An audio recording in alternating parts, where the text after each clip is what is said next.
Hello guys and welcome. In this video I will show you how to automatically rotate your phone when watching landscape videos and TikTok. So without wasting any time, let's get started by going to the App Store, and here in the App Store in the search bar what you need to type TikTok. You need to simply type the TikTok in the search bar. After that, update the TikTok app to the latest version. Once you have updated it to the latest version, simply go ahead and open your TikTok app and just wait a Hello little everyone. bit. Once you open your Hi. TikTok, Assalamualaikum go to Ammi. the profile in the bottom right corner, then tap on the three white lines in the top right corner of the screen.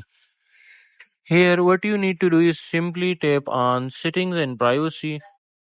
Then scroll down all the way until you find the playback option and simply tap on it. And here you can see the auto rotate. So once you turn it off, TikTok will automatically rotate the screen when watching landscape videos. So that's it for this video. Make sure to like and subscribe for more. Until next time, see you soon in another video.